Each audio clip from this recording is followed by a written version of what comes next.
morning crust. It's a great day to be a bread brother. Ugh, mornings are not my jam. Or jelly. Oh, come on. Stop loafing around. I just woke up feeling hollow inside. Psst, just grab one of the new Morning Uncrustables sandwiches, like Bright-Eyed Berry or Up and Apple, filled with 12 grams of protein and tons of deliciousness.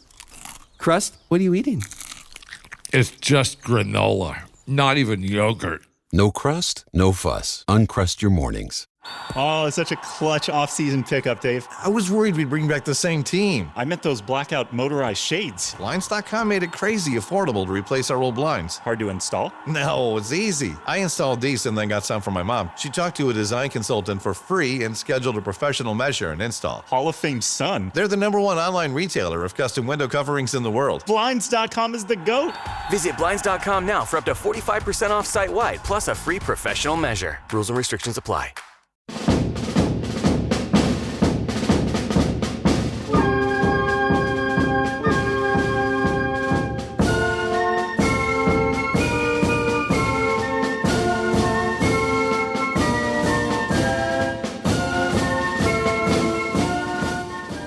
Welcome to Away the podcast. We've got another episode of On This Week for you today, when we travel back through time and take a look back at some of the brilliant and maybe some of the not so brilliant things to have happened in the history of Sunderland AFC.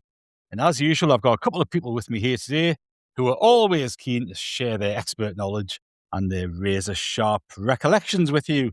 So first of all, we're going to say good morning to Kelvin Beattie. Hello, mate. Morning, everybody. Looking forward to this morning. Cracking on with the year. Yes, we're getting into February this week, and already the year's flying by, but there's a ton of very interesting and good stuff to get stuck into today, so I'm very much looking forward to this episode.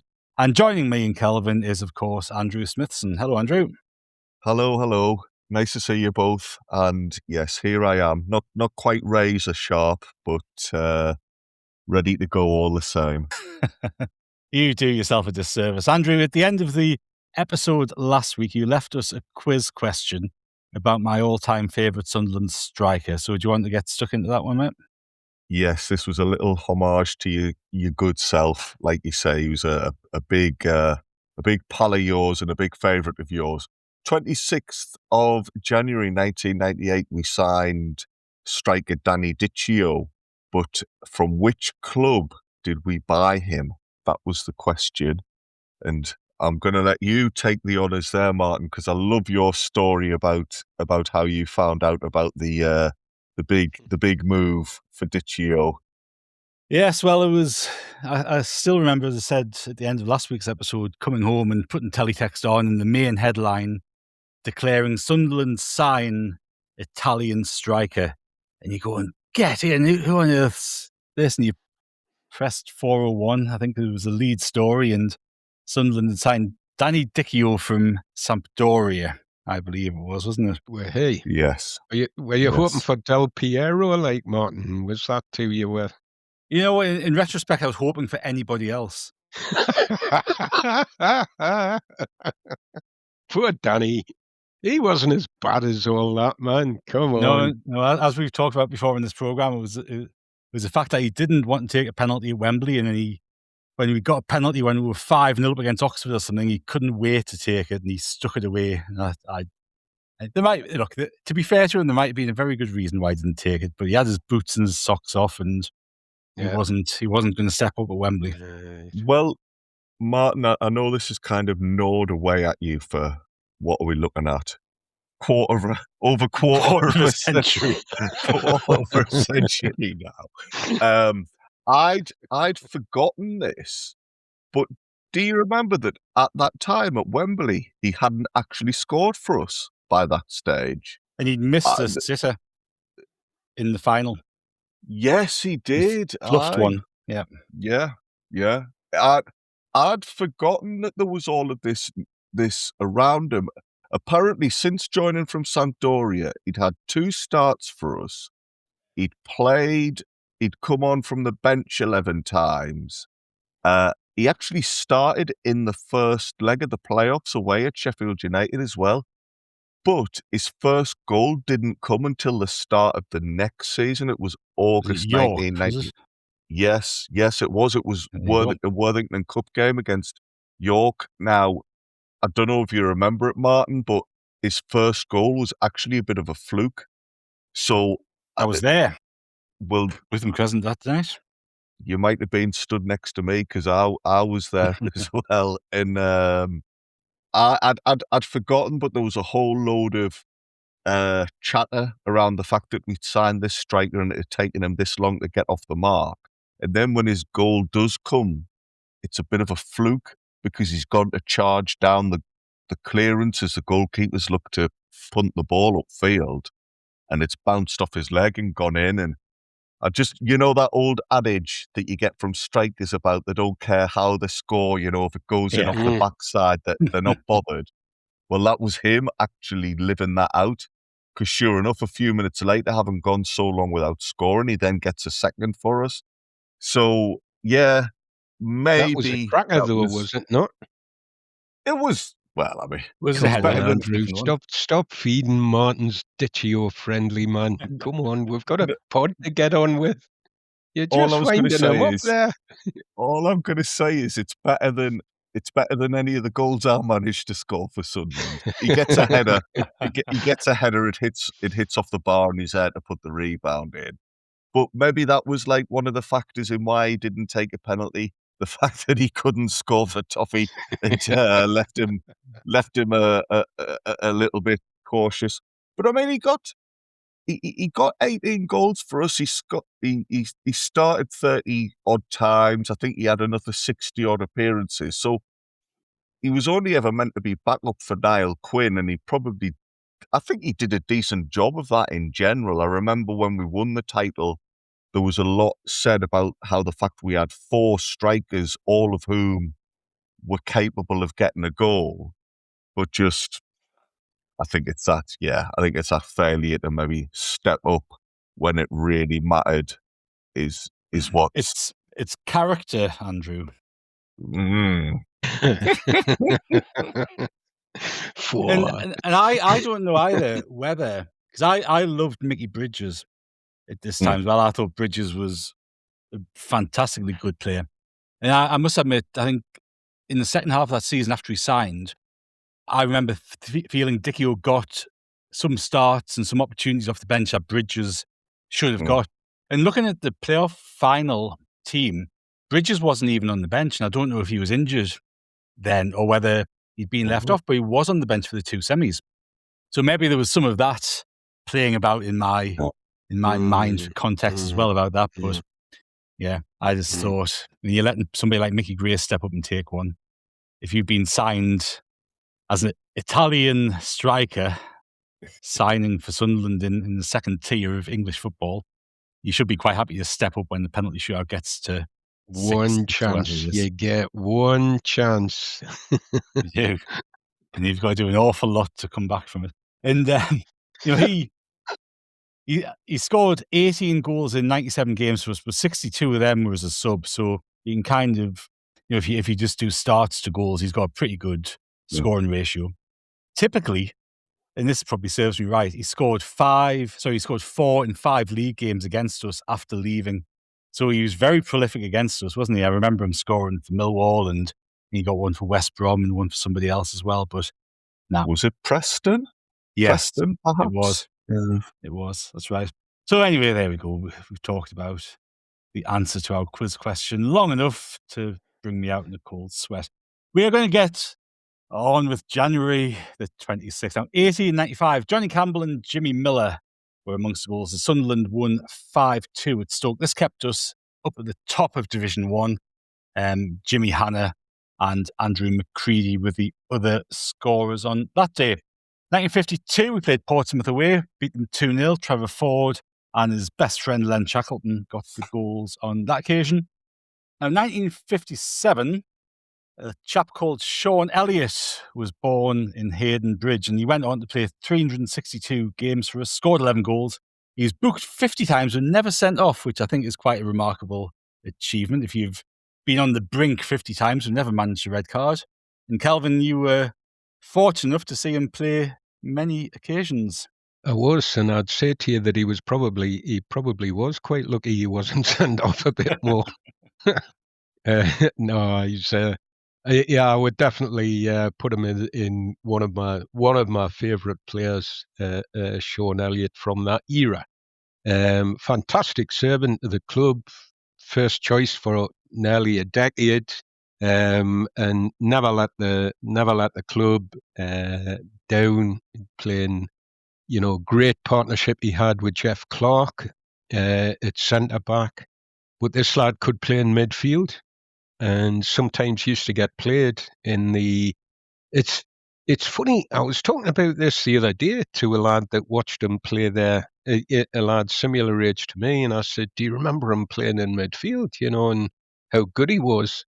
And all he was talking about was him charging forward. Now, so I wouldn't describe him as a defensive midfielder. Yeah, right. I think it was a cracking job that he used to do when he played in midfield. He was all over the place. In a nice sense, Andrew, all over the place. He and be the kind of player I imagine that there'll have been boys, opposition players, coming out of the tunnel and looking across and seeing him there and thinking, "Oh bloody hell, not him!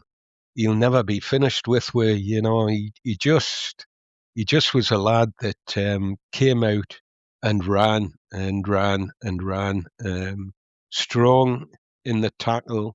I would have said generally fair in the tackle, but he could be a, a wee bit fiery. But he was one of them lads. His face never really showed it. He was a bit of a smiling assassin. I would have said there. If the ref was looking for somebody that had lost their head, you'd never know looking at Shaun Elliott that he had lost the head, because he was just had the same look on his face just about all the time, whether he was scoring goals or laying somebody out, in a tackle, normally. Hard, gritty, lithe kind of lad, there wasn't a picking on him when he came into team.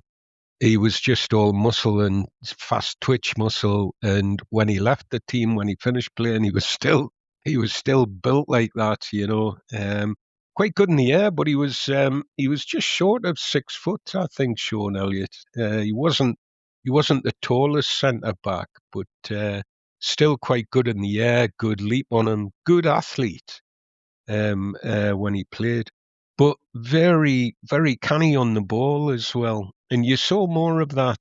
I used to like when he played at centre back with Jeff Clark. He kind of he would bring the ball out of defence a bit in the way that David Watson used to do it when he played. He would have a gallop forward, and there was a lot to be said for that. If the kind of gallop that Luke O'Nien sometimes makes, when he gets his. Although I'm never sure that Luke's 100% sure where he's going when he sets off like that. But I do enjoy them, and certainly it brings back memories not just of Dave Watson but of Shaun Elliott as well. Fantastic servant of the club, one of Charlie's angels, the three young lads that Jimmy Adamson brought in the 76-77 season, alongside Kevin Arnott. Gary Rowell had already played a game. And them three came in, and they were the catalyst, they were the trigger for a God Almighty rescue operation. We looked dead and buried in January. We were going straight back down, having tried so long to get up, under Stoke. It looked like we were heading straight back down. It was a fantastic. He was part of a fantastic sort of team that almost turned it around. That went to the very last game of the season and to Everton, Goodison Park, which I never went back to. I was traumatised by that game, and I've only went back to the Hill Dickinson last Saturday. But he was part of that team. He played as I say, for the best part of a decade, and was like, there were about three different teams evolved around him, whilst he was there.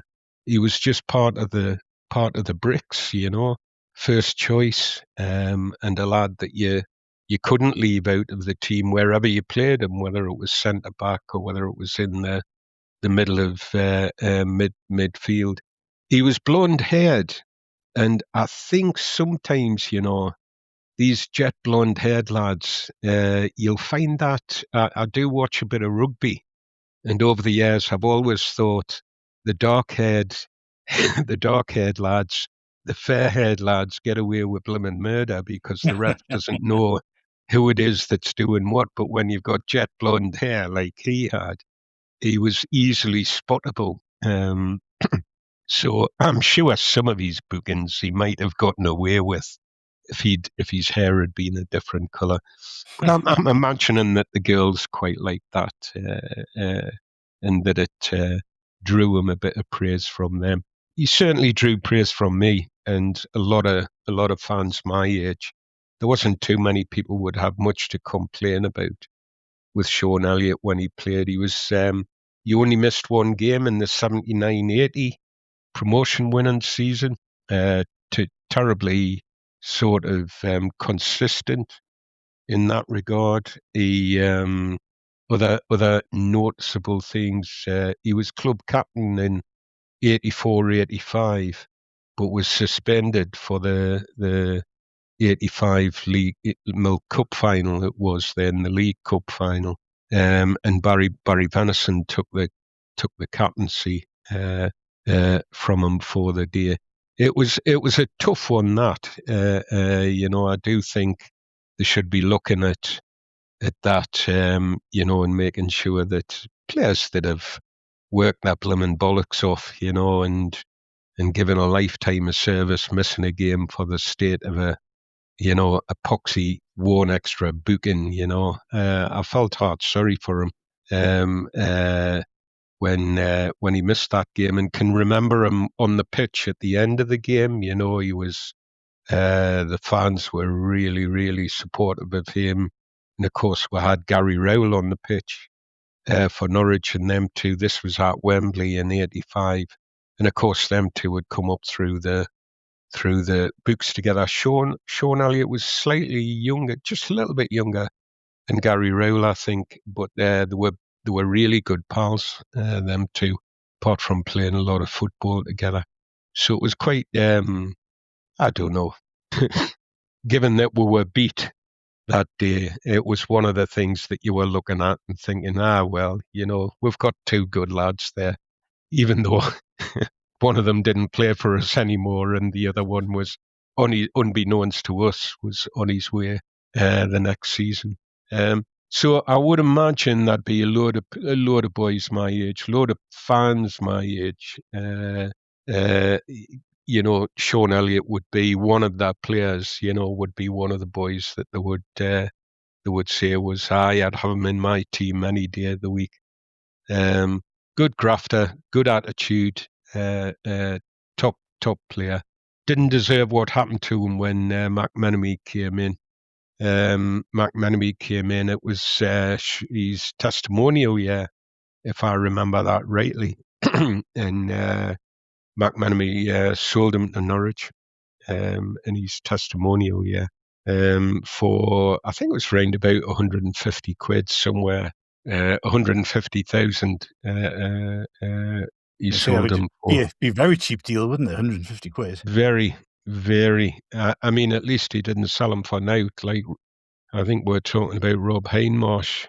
Ashurst gave him away for now. At least McMenemy got a little bit of money for him. But I was sorry to see him go. I would have liked to have seen him. It doesn't always happen. But I think he might have been a lad that could have finished his career with us. I think he was a lad that liked these home comforts, like Northumberland. What's not to like? He's born in Holtwhistle and I think lived in Hayden Bridge. So really popular lad. Really some very fond memories of Shaun Elliott. I would imagine there'd be a lot of fans would have a lot of good memories of Shaun Elliott. Wouldn't want to play against him every week. Pete, hard, never stop, just keep coming at you. You know, you'd be thinking, God, can somebody else mark him, man? Yeah. Kelvin, I think it speaks volumes that you're able to speak so well about him just off the top of your head. He obviously made an impression on you. You know, he was a quality player for us, another good friend of mine. If I may refer to you as a friend, Kelvin, of course, I've never actually asked. You might not be able to stand my guts, but another good friend of mine. Yeah, if you make those types of gestures to us more often, I'll know where I'll stand. Another good friend of mine, Barry, he adores Shaun Elliott. He's probably his favourite player. And again, that just tells me the level that we're talking about. All these Sunderland players who he's seen for years, all the Sunderland players you've seen for years, and yet he's arguably one of the most memorable, Kelvin. Tells a lot. And by complete fluke, I was watching a clip last night where Elliott was playing for Sunderland. It was just a little thing. It was he gave away a foul on the touchline in front of the clock stand. And I just loved it. He didn't need to do it. The ball was going out of play. Somebody was shielding it. And he just thought, I'm going to put you into the Hordens anyway. You know, just right, you know, really like give him a little nudge in his back and he went flying. And that just highlighted what you were saying there about he could be a bit strong and a bit physical when he needed to be, but he just trotted off as if not to bother, little smile on his face. He knew what he'd done. And that made me smile. That He had a quiet, subtle way, you know. With he was a bit of an enforcer on the pitch. If somebody else had taken a kick or a bad foul, one of his teammates, I always felt, you know, between him and Joe Bolton, you could be pretty sure that one or other of them would sort it out, you know. Would let them know not to do that again. Quite often it was Stan Cummins, you know, if somebody upended Stan, you know, it'd be like, you know, we'll just go in there. There's some sort of entertainment in that, isn't there? Especially if you're getting walloped off somebody. You know, if you cannot win the game, let's see if Joe or Shaun Elliott will. When will they sort him out? You know, that'll happen at some point. It was the beautiful game in them days, so it was the beautiful game. He'd 3 England B caps, Shaun Elliott as well. I meant to say that earlier. I don't know if people were aware of that. He obviously was somebody that was, you know, he was just under a lot of good centre halves around at the time, but he was acknowledged with England B representation. I think that was 1980-81. He was probably right on top of his game then. The 79-80 season, the promotion season, he was tremendous, and launched himself on the top tier in 80-81. He did not look out of place then. Tremendous athlete and footballer and character. Excellent. And it's not too big a leap, is it, to say that if he hadn't left in 86 and actually kept him, what happens consequently doesn't happen, because that team that struggled in Division 2 and ultimately went down to Division 3 lacked a certain something at the back, didn't it? It lacked a bit of heart as well. It did. And you would have assumed Shaun Elliott would have provided that in spades. Could have done with somebody else along. Yeah. Somebody else alongside Benno, and you know, somebody that knew the club and could relate to the fans. Too many players in there that I don't know. You know, what were they there for? Yeah, no, that's exactly right. As if to back that up, gents, you said he went to Norwich. I'm pretty sure Norwich, who'd come down with us, went straight back up. I think they either won the division or finished in the automatic spots. So there's us, Sunderland, making an absolute hash of going into the second tier, whereas Norwich just respond to it brilliantly and go straight back up. and maybe the influence of a player like Elliott amongst the squad was a big part of that. He had some injuries when he was there, a bit like Gary Rowell. I think he only played about 29, 30 games over 2 seasons with him. But he definitely played and was still on his game. He went to Blackpool after that, I think, if memory serves me well, for a couple of seasons. And then one of the things I do remember is he helped Colchester win the Vauxhall Conference, I think. I'm Yes. sure he did that. Yeah. Ooh. They were runners-up one season, and then they won it the next, and he helped them do that. And then came back north, played Bishop Auckland. He's playing at Durham. I'm trying to think where else. Whitley Bay. He definitely played at Whitley Bay. I saw him in a game for Whitley Bay, and I'm trying to remember who else. There was somebody else. Gateshead. He played at Gateshead when he was here. Came back towards the end of his career. He did a funny thing, I think we've talked about this once before, but I always, looking back, at the time I didn't think much of it, but I remember looking back on it and thinking I think it was 80, 81, right at the height of his game, him and Stan Cummins went on loan to Seattle Sounders. Yeah. And played in, when you look at that, and you look at, we're just going into the first division, we're going in the top division, and off they go to play football all over the summer and earn extra money. I think that's what that was about. Him and Stan shoot off to the USA for a little sojourn. I think that would be 20 odd games or something they would play in that. I'm trying to think of the leagues that they played in. But it was an odd little thing, because I'm sure at the end of his career, have you got his stats in front of you, Martin? I'm sure at the end of his career, he went back and played in, was it Canada somewhere?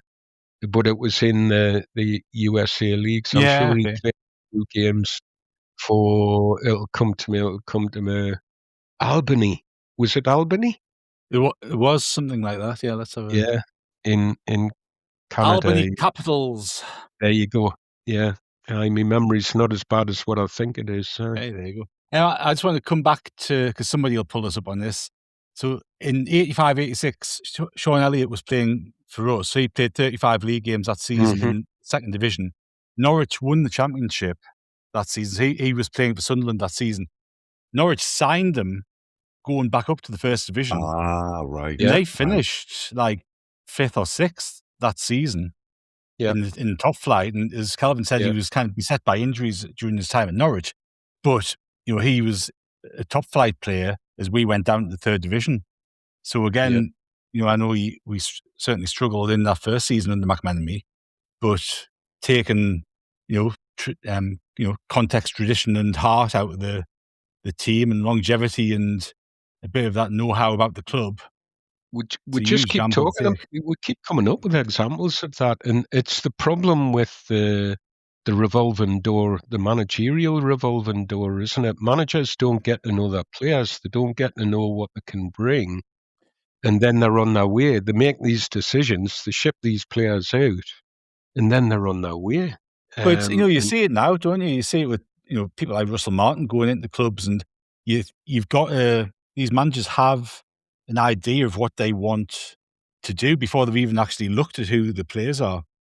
So McMenemy came in and wanted to clear the decks. We've seen Len Ashurst come in wanting to clear the decks of people who've been around for a long time, because he wants to stamp his own mark on it. And while you might think that is actually the hallmark of a confident manager, because they're going, I know I want to do this, that, and the other. You could actually say it's actually the hallmark of somebody who's not quite confident, because they don't want external experienced voices who know the club around them. They kind of just want to do their own thing and see how it goes. And I think certainly we've seen examples of that through the early 80s, when we've talked about the likes of Gary Rowell departing, Shaun Elliott going, Rob Hindmarsh going, people like that. The impact it had was devastating on the club ultimately. And people don't necessarily seem to learn from the passages of time, I don't think, do they? We will move on. 1999, Sunderland plays a League Cup semi-final at the Stadium Light. We got beat 2-1. That was the evening Tony Cottee scored 2. He played absolutely fantastically for Martin O'Neill's Leicester on that night. And Gavin McCann got the goal for Sunderland. And in 2021, we beat Ipswich 1-0 at Portman Road. Charlie Wyke got a goal just after half-time. Ipswich were down to 10 men very early on in that game. We will take a short break there and we'll be back with you very soon. The world moves fast. Your workday, even faster. Pitching products, drafting reports, analyzing data. Microsoft 365 Copilot is your AI assistant for work. Built into Word, Excel, PowerPoint, and other Microsoft 365 apps you use. Helping you quickly write, analyze, create, and summarize. So you can cut through clutter and clear a path to your best work. Learn more at Microsoft.com/M365 Copilot. Every sip of Coca-Cola brings you closer to the excitement of the FIFA World Cup 26.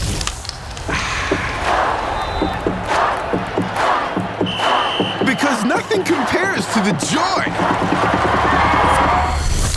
So grab a Coke and drink in the FIFA World Cup 26. No purchase necessary. 13 plus in 50 U.S. states and D.C. with a web-enabled device. Ends March 1st with 8 entry periods. Rules at cokeurl.com/soccer rules.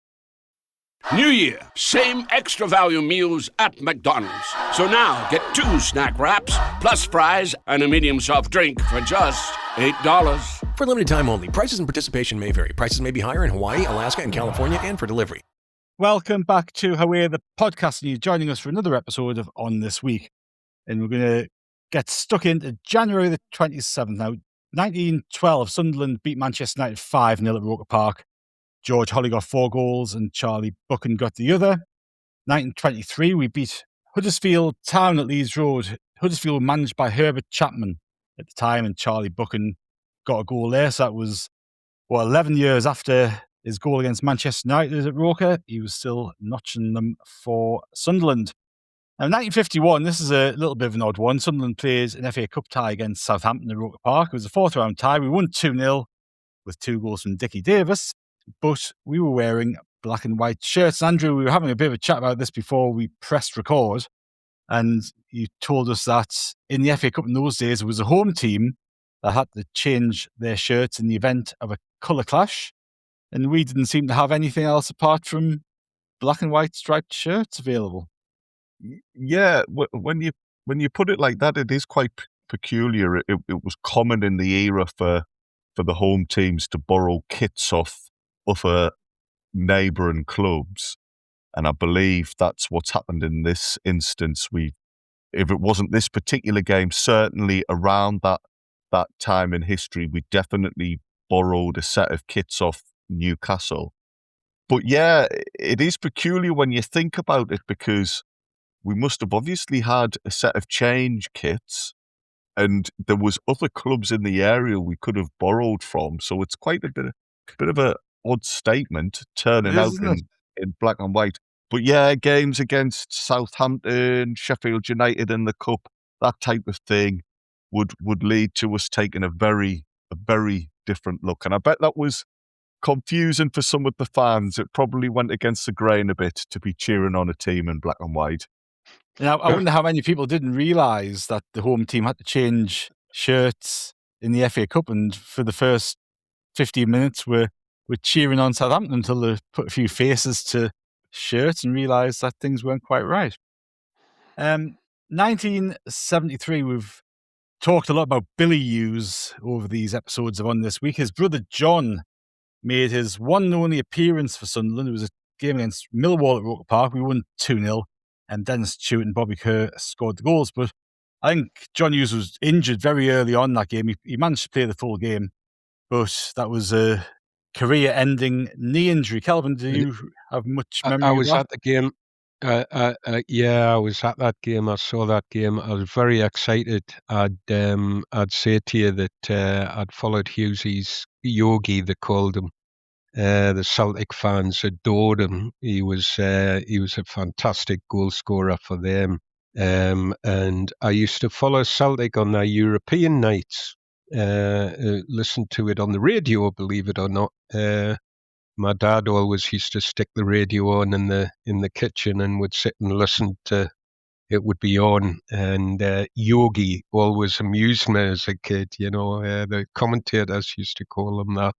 And then when I realized as I grew a little bit that it was Billy Hughes's brother, I'm like, wow, it would be great to have Yogi Bear playing for us, The Celtic fans used to have little sort of Yogi Bear puppets in that, I've still got some good photos in an album somewhere of them all at Hampden, and he's playing for them in a cup final, and the bank of fans with all these Yogi Bear puppets, it's fantastic player for them, and a real character, a bit like his younger brother, So really good goal scorer, archetypal centre forward, could hold the ball up, could head, could kick it, 2-footed.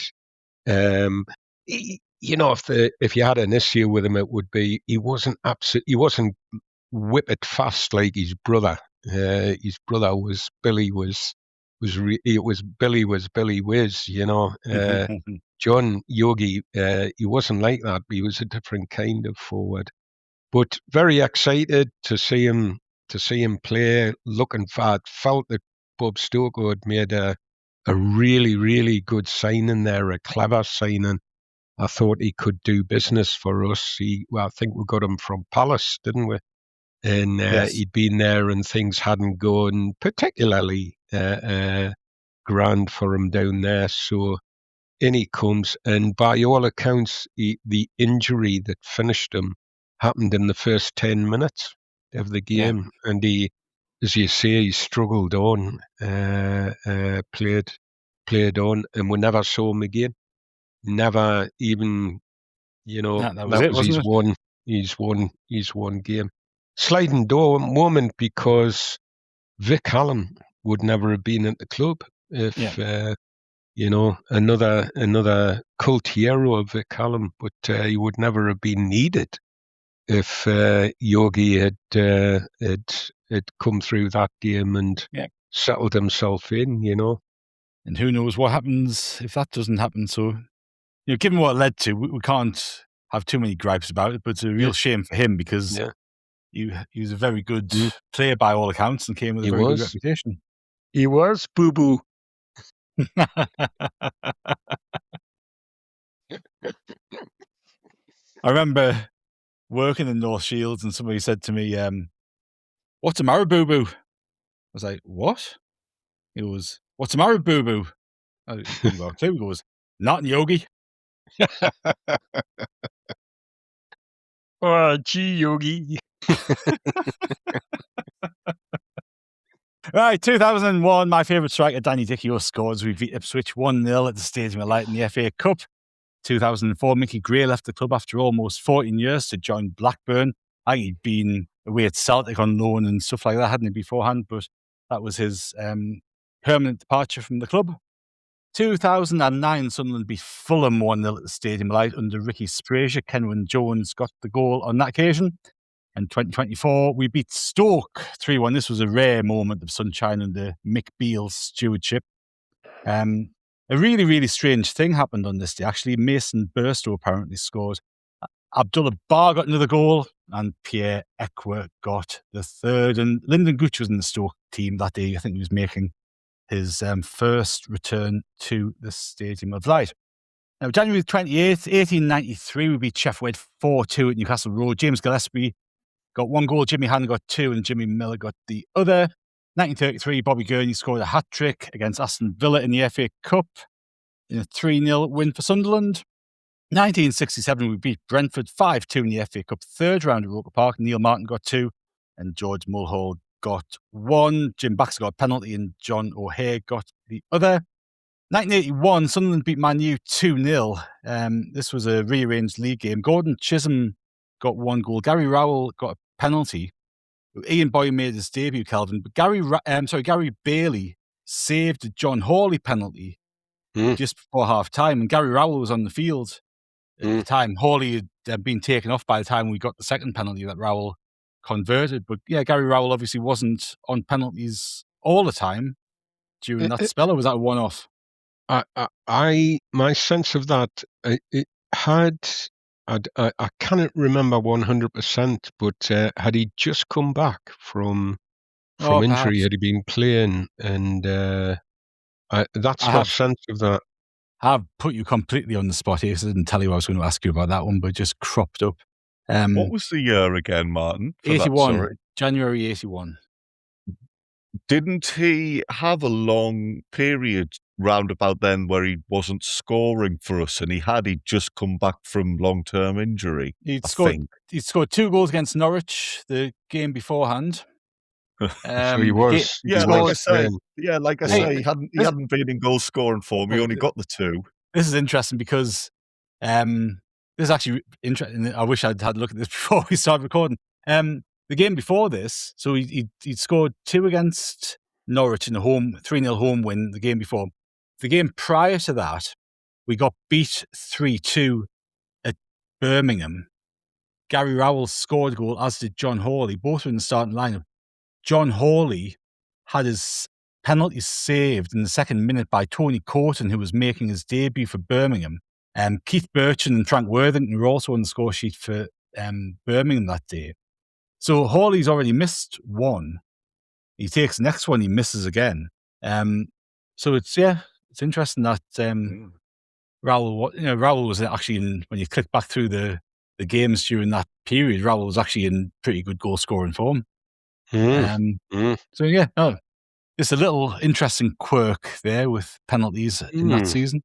Martin, do the records state whether either of those missed penalties were attempted Panenkes or not? If only they were, eh? Of course not. Blasted them in the corner, and the keeper pulled off a wonderful save. 2003 and 20th of January. I've included this one only because it brings me again out in. I still wake up at night thinking about this game. Sunderland played Southampton at the Stadium Light. It was under Howard Wilkinson. It was a Tuesday night game. And this was, you've had Wilkinson taken over. He actually got off to a okay start in terms of results, but kind of very quickly went south. And you come into January, we've had a bad run. This is a game that you've pinpoint going, we need 3 points here. If we're going to stay up, we need 3 points here. Southampton at home, I think they weren't doing too fantastically well either. You put Mickey Gray at right back for some reason. We got beat 1-0 with a James Beattie goal just after half-time. I was living in Leeds and working in Huddersfield at the time, so by the time I got back to Leeds, woke up, I got to sleep, woke up, drove to Huddersfield to work. I was in an absolutely foul mood. I was just sat at work, and I'm normally a very, very convivial and friendly chap, but I don't know if I was being short. Kelvin's shaking his head. I don't know if I was being short with people or whatever, but somebody came up to me and said, is something wrong? I was like, no. Has somebody died or something like that? I was like, what do you mean? He says, you're in a really, really, you look devastated. I was like, we got beat 1-0 off Southampton last night. Wilkinson played Mickey Gray right back. All professional credibility out the window. Yeah. Every ounce of professionalism just shut out the door on that occasion. But it is heartbreaking, some of the effects that all can have on you. For our next deep dive, we are going to go back to January the 26th in 1995, and this marks the passing, Andrew, of a chap called Jack Jones. And I will leave it up to you to take the story on from there. Yes, thank you very much. It's a bit of a sad story, this. Just touching before I do so back on, waking up in a cold sweat and what have you. That was a list of names there. Mick Beale, Mason Burstow, Barr and Ekwar. It is mad to think that. I like Pierre. I like Pierre. I thought Pierre had something about him. He I like the fact that he got nicknamed Roker Pierre. He did have something about him. It was whether he could in my opinion anyway, it was whether he could be bothered to display it or not, which frustrates me more than players who don't have the ability, but at least put the work in. But it's mad to think that was in such recent Sunderland history. It's nuts, isn't it? It's you can never get tired of looking at how far we've come in such a short space of time. When you consider that was 2024, so 2 years ago. We're talking about 2 years ago, and we still had the Mike Dodds caretaker spell to go through first. So you're literally talking a turnaround of 18 months, and it's spectacularly good. It's staggering, really. But yes, the 26th of January was also the date that Jack Jones passed away. It was after a long illness, seemingly, which is never nice to see. And he was living in Sunderland at the time. He was aged 81. Now, Jack Jones was born John Edward Jones. He was born in Cheshire, although I think the area is now classed as Merseyside.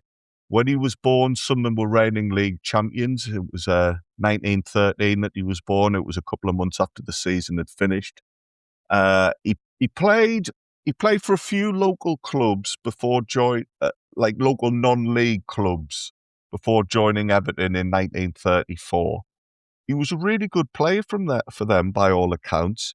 He was selected for a trip to South Africa in 1939, where he played for an England touring 11. He took part in a famous 1935 FA Cup tie at Goodison, where the hosts actually beat Sunderland 6-4. A lot of people talk about that as being the best game that was ever staged at that ground, which is a pretty big statement when you think of Everton's history and some of the things they achieved over the years. But this particular game stood out to them. Jack Jones was part of that, playing in defence for Everton. It was such a good game that Bobby Gurney, even though he was on the losing side, he said that he felt it was probably one of the best games he ever played in. So he was a quality defender, Jack Jones. During the Second World War, he guested for several clubs, and then he signed for Sunderland in December 1945. So that's just after the war. But at that point, the Football League hasn't resumed yet. So he plays for us in what was called the Football League North that season. He plays for us in our first FA Cup game back after the resumption of football after the war. He then plays for us in our first actual Football League game. So he's around during quite a memorable period in the club's history, and the club is trying to get back to normal. That cup game had been against Grimsby, and then his final game for us towards the end of the 1946-47 season, just by quirk of fate, also happens to be against Grimsby. He remains on the books until May 1948, which is when he retires from playing, but he takes up a role on the coaching staff, so he doesn't leave the club altogether. And he goes on to have 21 years at Roker Park, working with various teams. He spends time with the youth teams, the reserve teams, and then he works as a coach and as a trainer for the first team. So that's a pretty good stint, 20 years there. We're talking about the Mick Beale era and how he was only with us for a couple of months. Well, this is the opposite end of the scale, because Jones was at Roker Park for a bit of time as a player, but then 2 decades as working in the backroom staff. Now, sadly, his departure from football was forced upon him. It wasn't his decision necessarily. He left the club at the end of the 1968-69 season. I wonder, Kelvin, would you have been aware of his name at that point? So we're speaking off air, weren't we, just before we came on? And I definitely is a name that I do remember from that time. And you'd be aware that 68, 69, Alan Brown let Charlie Hurley, George Hurd, and Ralphie Brand go. And why I'm remembering his name is underneath that on the press cutting was Anne Jack Jones was let go. He wanted somebody else in there to do the coaching. He wanted new blood in there, Brownie, I think. But he had quite long-standing relationship with Alan Brown. He would have been there twice. You know, when we're talking about mainstays and people that know the club, he would have been there on Brownie's first stint and there for his second stint, and quite a popular lad with the players. What age would he have been then in 1969 then? 68, 69. I'm trying to Kelvin, I've done a load of research and I haven't researched that bit. Actually, no, here we go.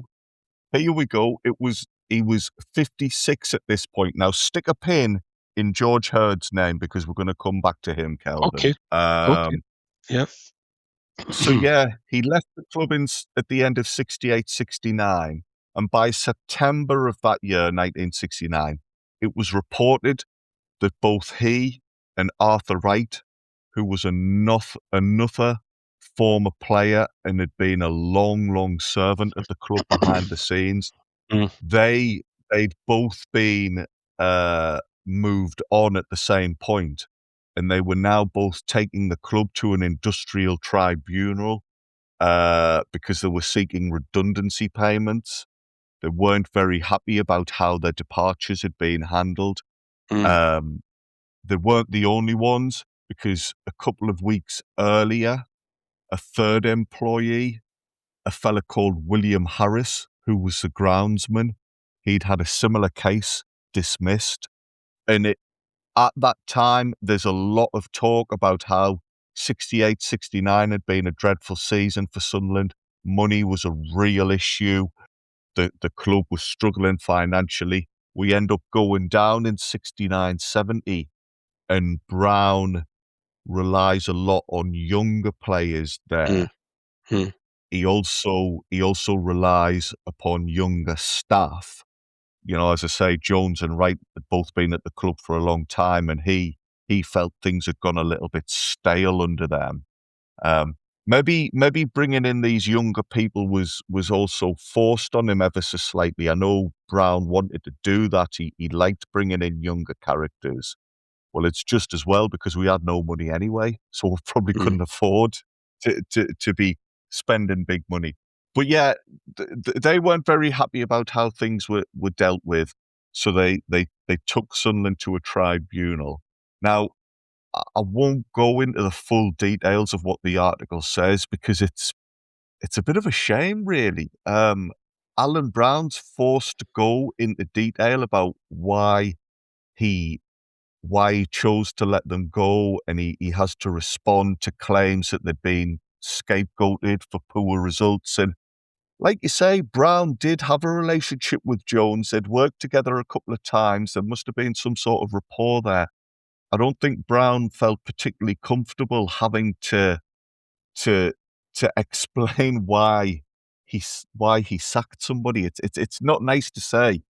Because some of the reasons were basically he didn't feel that Jones or Wright were up to the job anymore, and that's hard. That's hard to take. You know, football's a cutthroat business, but I don't think people particularly like having to deal with that side of things.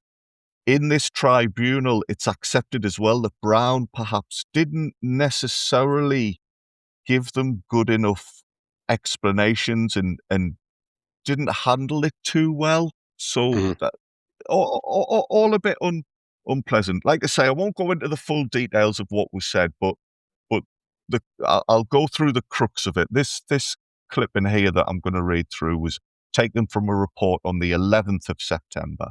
The two long-serving trainers dismissed by the Sunderland manager, Mr. Alan Brown, yesterday lost their fight for redundancy pay from the Roker Park Club.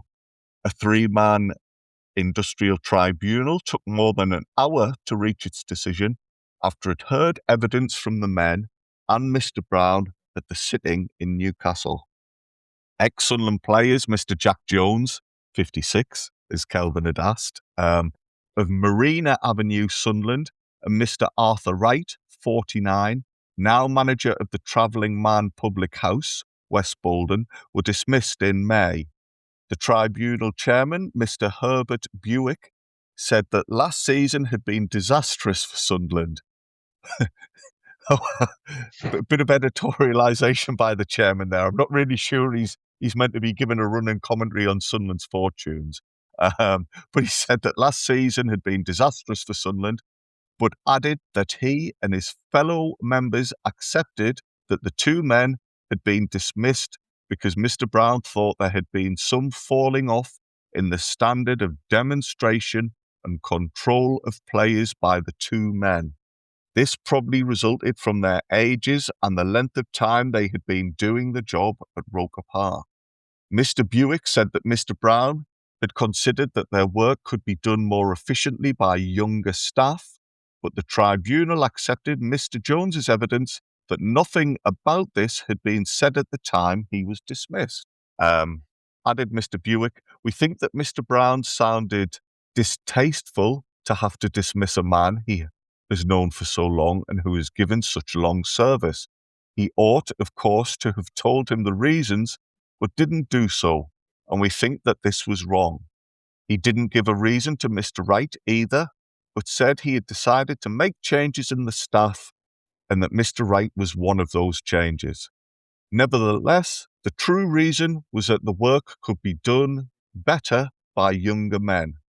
Mr. Buick said that the tribunal found that the former duties of the two applicants were now being carried out by other men, and so it was not a case of redundancy, and the club was not liable to make a payment.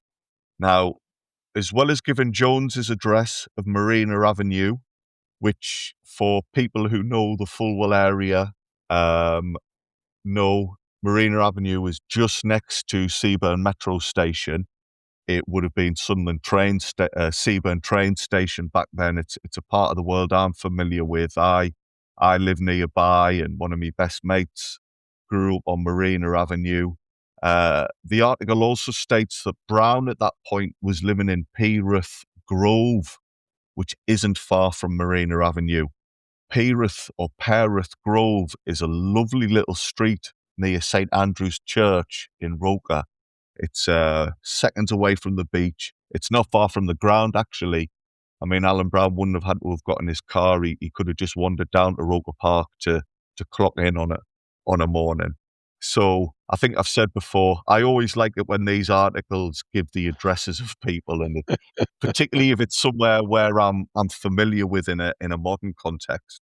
Now, these two younger men that are mentioned in the tribunal, and this is why I asked you to put a pin in George Hurd. George Hurd and Ian McFarlane were those two younger coaches. They both commenced work on the 1st of July,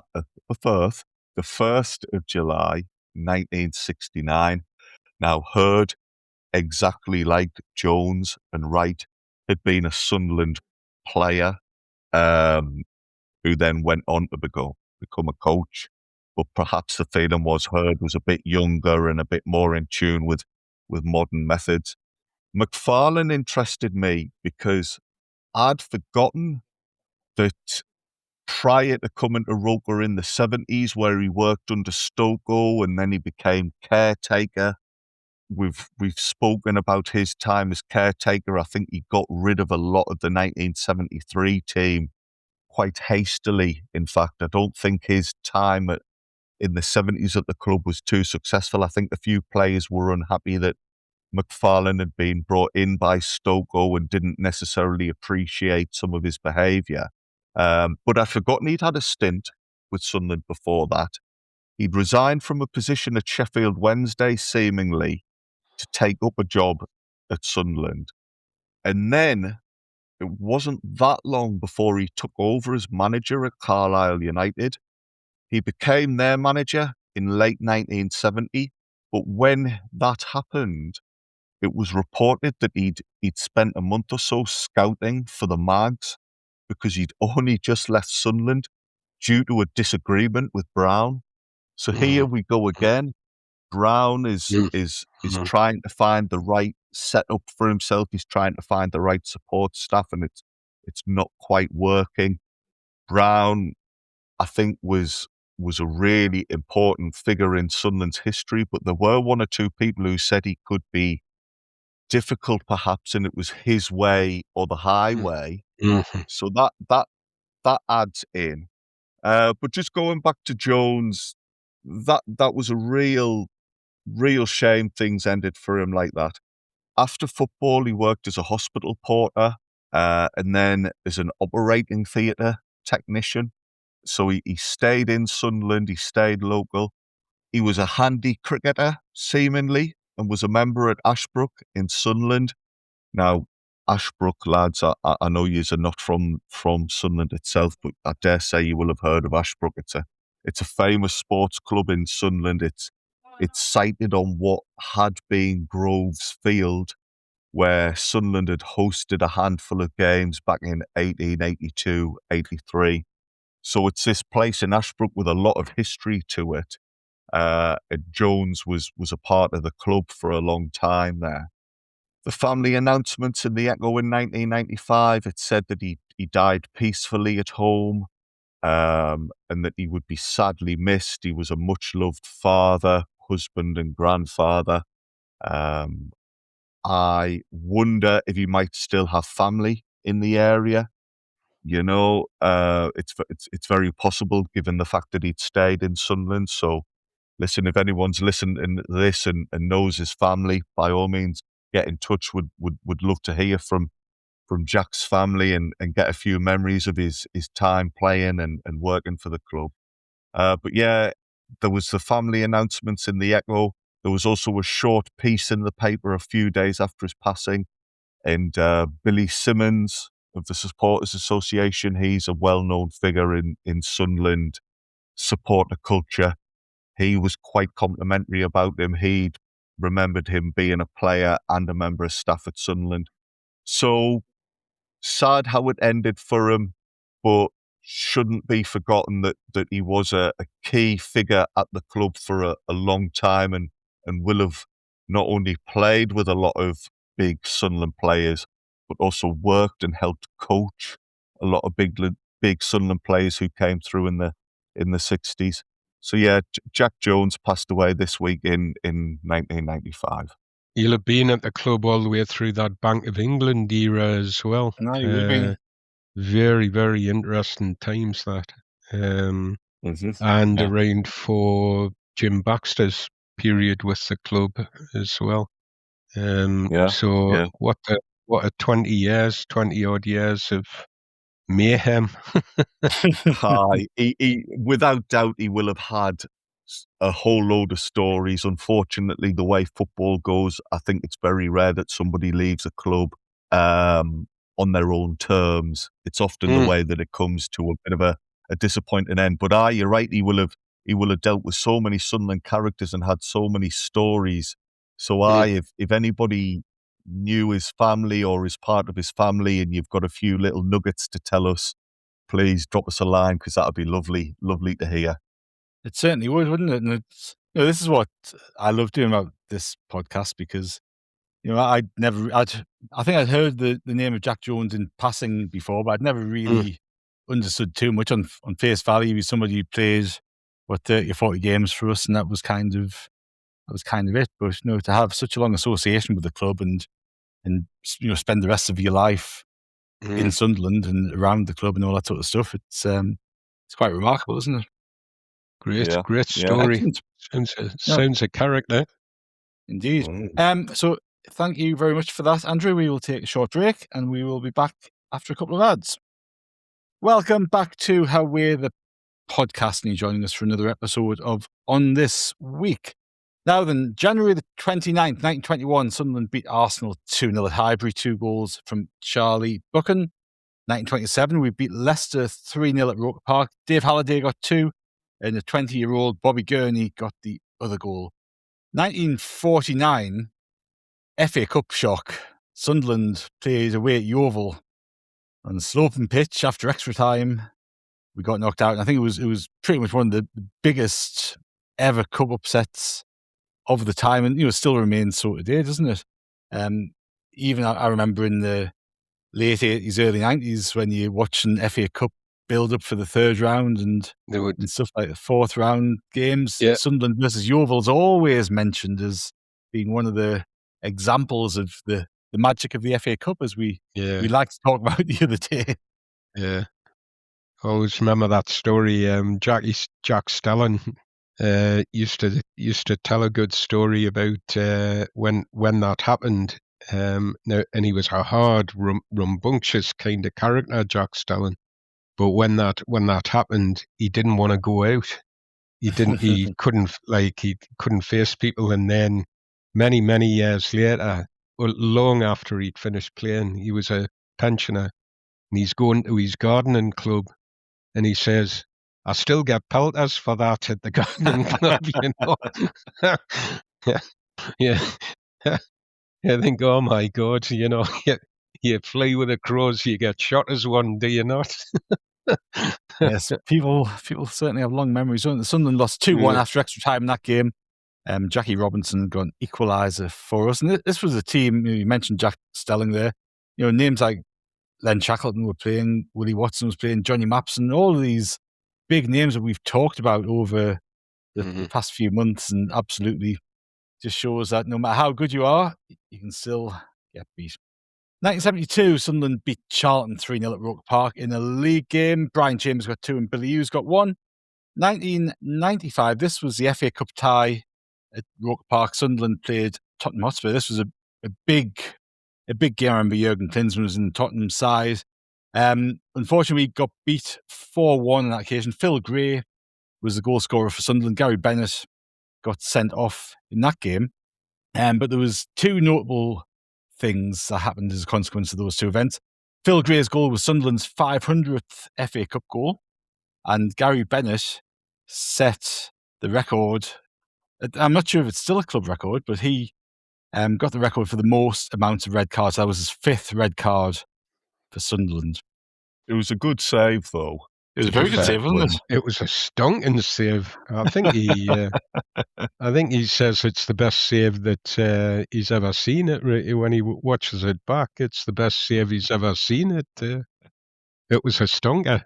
Yeah, it was. But it put us down to 10 men, and that was indeed the end of that. 2008, Sunderland played Birmingham at Stadium Light.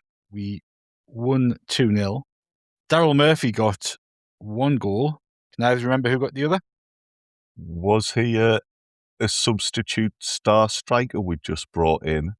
Substitute debutant star striker, Rada Prika, got 1 goal, and he almost had another one. And I think he hit the crossbar of the post as well. He actually had a very good debut. It was a great debut. Great debut. Here's one, and I'm gonna. People are going to think I'm mad with my opinions on certain strikers, but I actually think he could have done all right. I thought he's really treated unfairly by Roy Keane. I think Roy Keane, he put him on Anfield and then dragged him off. He subbed him as a sub, didn't he? I think that busted any confidence he would have had. But I think he was a goal scorer. I think he was doing all right. Yeah. Phil Bardsley made his debut as well as Rada Prika on that night. Right. Aye. 2020, Sunderland played Tranmere down at Prenton Park. We won 1-0. Charlie Wyke got the goal. Debutants on that night were Bailey Wright and Josh Scowen. So 6 years ago now, isn't it? Bailey Wright and Josh Scowen made their debuts for us. And in 2022, Bolton Wanderers 6, Sunderland 0. Jack Clark and Patrick Roberts made the debuts for us on that day. Played the 1 game under Lee Johnson, and that was, it's probably a turning point of some degree, wasn't it? But It was a terribly. It was a low point, wasn't it? You say you've got to reach rock bottom to go back up, and that was rock bottom. You know how Martin was telling us a story about when he was at work in Huddersfield after a bad defeat, and people thought, "Oh, flipping heck, poor lads obviously suffered a bereavement or something." I'd love to know what people thought the day after we lost 6-0 to Bolton. Like, crikey, look at the state of him over there. What has happened to him? His whole world's fallen apart there. Clarkey and Roberts must have wondered what they'd come to as well.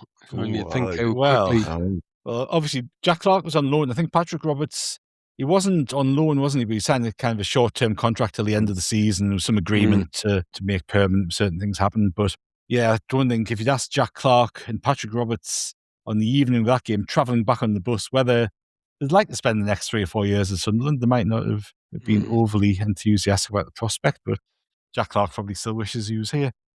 I was at that Bolton 6-0 defeat, and I now actually wear that as a badge of honour because, as has been said, it was such a turning point. But yeah, on the drive home on that day, I don't think me and my mate were saying anything along the lines of, "Oh, well." Looking forward to work tomorrow. Yeah.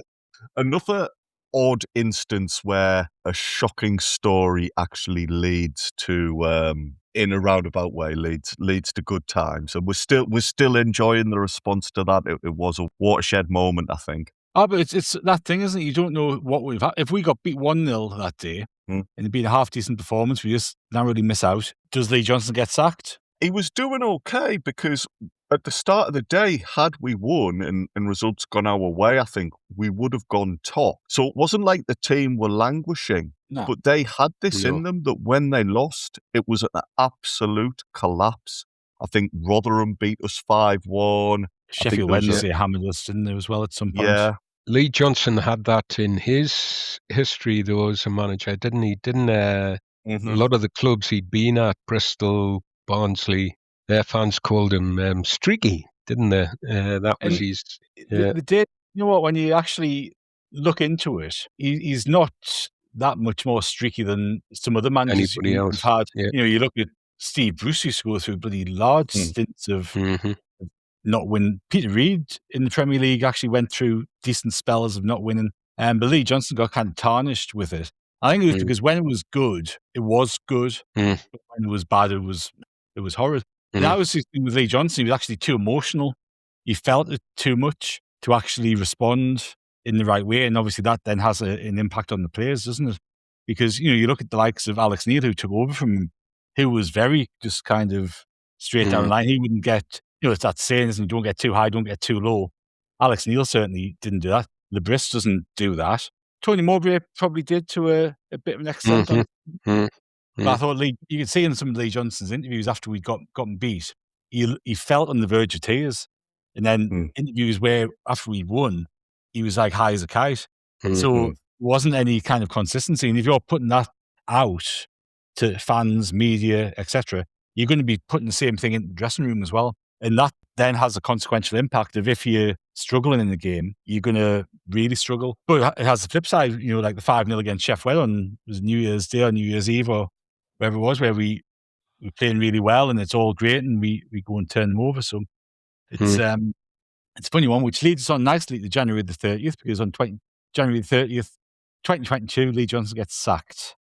The day after the Bolton game, he gets his march. And I think that was, it was kind of timed with the transfer window as well, wasn't it? Jermaine Defoe was arriving and there was rumours of whether Lee Johnson wanted him or didn't want him and all that sort of stuff. So I think Jay Matete arrived on the same day as well. But the Johnson sacking, you know, some people have linked to Defoe arriving. Is that right or not? I don't know, but it's certainly one of the little things that were going on in the background at that time, which probably contributed to him leaving the club. Yeah, amazing to think Matete has just left as well. I know. Isn't he? He's another who I thought could have done all right if he'd been given more chance. It's like Jay Matete. Yeah. On January the 30th as well, 1932, Benny Yorston, who we've talked about a few times in this podcast, he scored in his debut for Sunderland against Blackpool.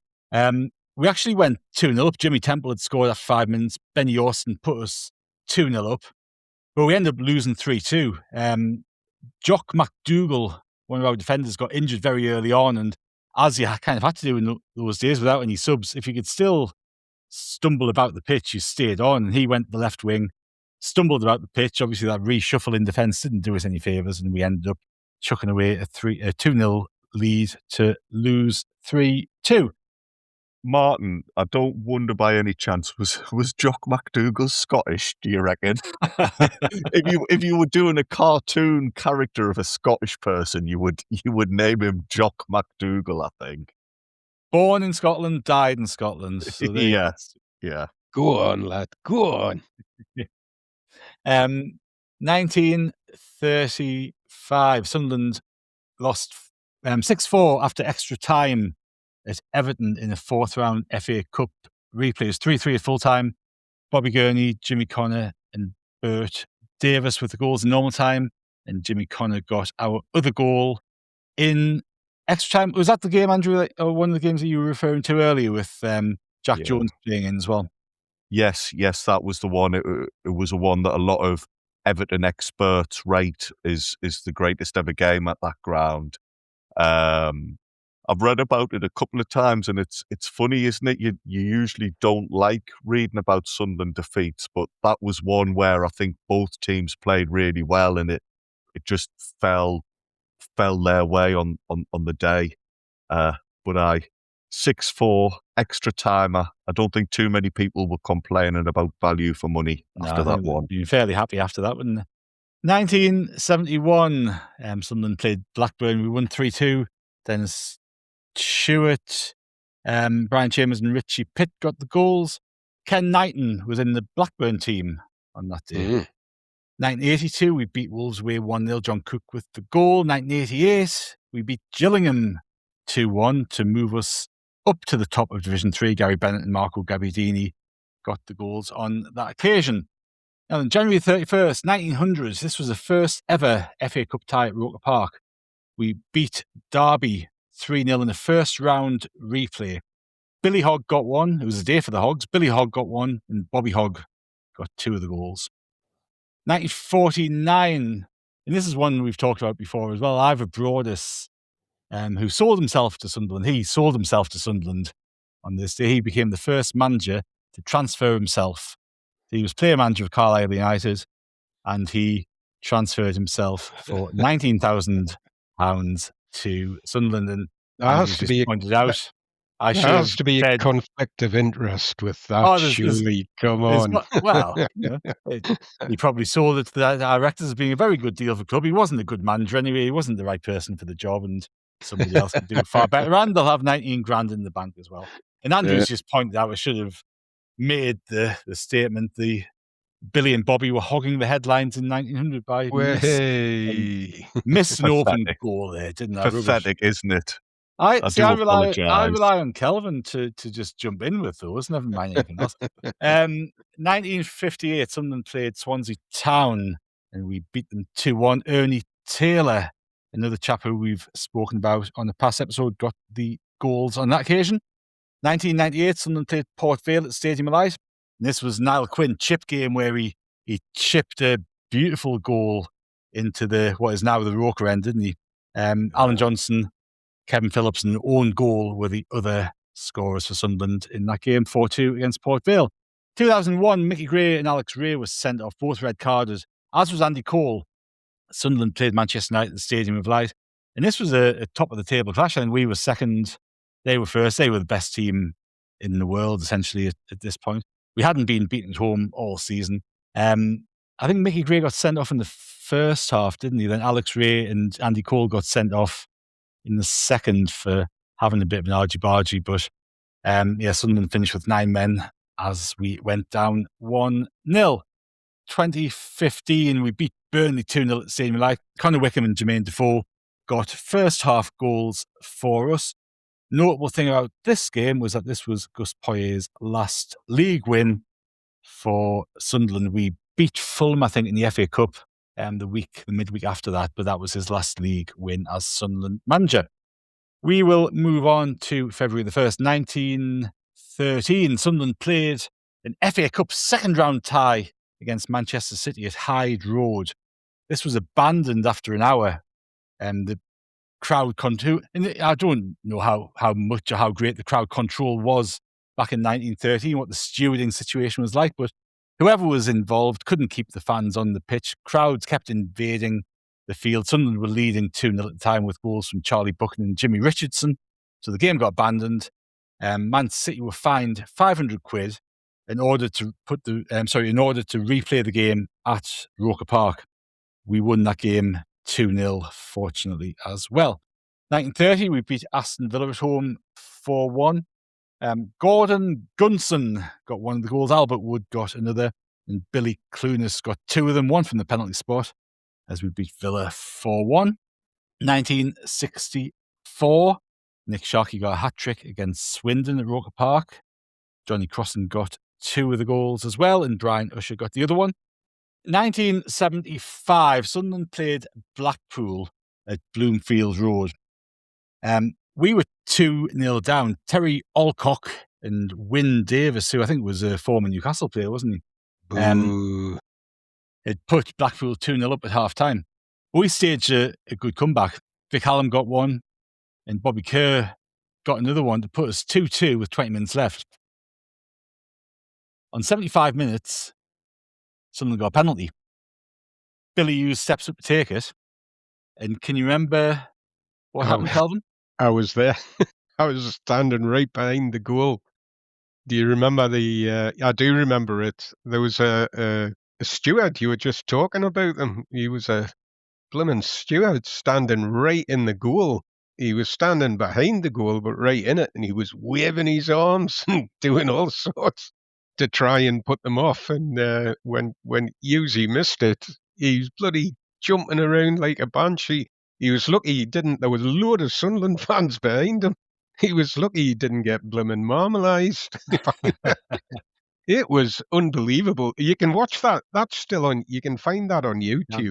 There's another reason why you might find it on YouTube as well. Like, but all right. Yeah. There was a good goal scored as well, wasn't it? Well, there was. Yeah.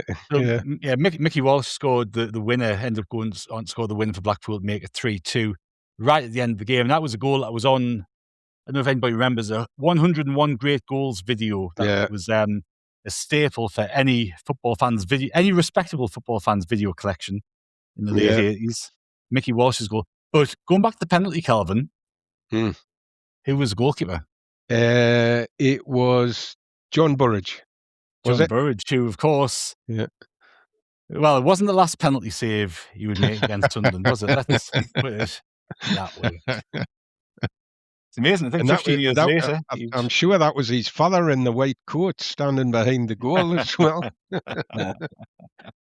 1993, Malcolm Crosby was sacked as Sunderland manager. Bobby Ferguson took over as temporary manager until Terry Butcher was appointed as our first full-time player manager, wasn't he? There's a great. I was listening to it the other day, one of the podcasts with Malcolm Crosby on it. If anybody's interested in that time, I just happened to trip over it and listen to it. I'd never listened to it when it came out the first time. And how honest is Malcolm Crosby in that? He just answered every question. He was brilliant, wasn't he? He comes across exceptionally well. Yes, Chris did a great interview with him. It was probably back in maybe June or July, perhaps, or May, June or July. Yeah. But no, fantastic, and well worth digging out. It's a timeless one. That 1997, Sunderland played Aston Villa away at Villa Park. We got beat 1-0. Jan Eriksson made his debut for us, and that was the only game we played in Sunderland colours. Still a puzzling one, that. Swedish international centre-half. We need a centre-half. Plays one game, does all right, and is never seen again. But, of course, on Premier Passions, there's lots of footage from the dressing room on that occasion. And I think some of Bobby Saxton's team talks in the Villa Park dressing room were well worth digging out to have another watch of as well. 2003, this is, we're pulling out all the crackers today, aren't we? 2003, Sunderland versus Charlton. This was a game, of course, where Stephen Wright and Michael Proctor scored 3 own goals between them in the space of 8 first-half minutes. And, you talk about that game against Southampton earlier in the week. You're following it up with this game. And it's one for the record books, and it is literally one you couldn't make up, but unfortunately somehow we managed to do that. 2004, a year after that, Bob Sokol passed away, aged 73. I think we played Birmingham. It was that day we played Birmingham City in the FA Cup. It was then Stadium of Light as well. I think so, yeah. I can't remember if it was the exact day, but yeah, it was. There was definitely like a moment's silence beforehand because, of course, it was a cup game as well, so there was that little extra connection there. We did well. We drew against them and then beat them in the replay. We Yeah, had I think they were in the top flight, weren't they? Yeah, yeah. There were. Yes, there were. Yeah, so that Birmingham game, apologies, that Birmingham game was a couple of weeks later, but that was the first home game that we played since Stoke was passing. But yeah, it was quite fitting that was an FA Cup game. And obviously we got the semi-final, didn't we, that season? And you kind of think the stars are aligning here. It's all going to happen. It's all meant to happen, but unfortunately it didn't quite work out that way. 2011, Sunderland played Chelsea at the Stadium. We got beat 4-2. Phil Bardsley and Kieran Richardson got the goals, but Stefan Sessegnon made his debut. He went on to score 18 goals in 97 games for us. And one of those games and one of those goals came a year later, 2012, against Norwich at the Stadium. We beat them 3-0, and Martin O'Neill was in charge by that point. Fraser Campbell scored a great goal, I think, just very, very early game, come back from injury, didn't he? Sessegnon got one, as we say, and there was no own goal. We had a debutant, a former England international, made his debut from the bench on that night. Can you remember who it was?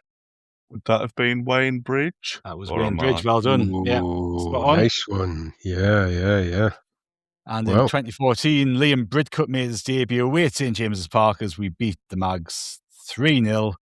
And I still love watching that goal back where Fabio Barini's taking the penalty and just chuckling away and smashes it into the back of the net, doesn't he? And then Jack Colback shows his true allegiance by slamming one in at the end and celebrating like crazy. Now, for our final deep dive today, we're going all the way back to the 1st of February 1936. And this is a very eventful game in itself. Sunderland played a 3-3 draw with Chelsea at Roker Park.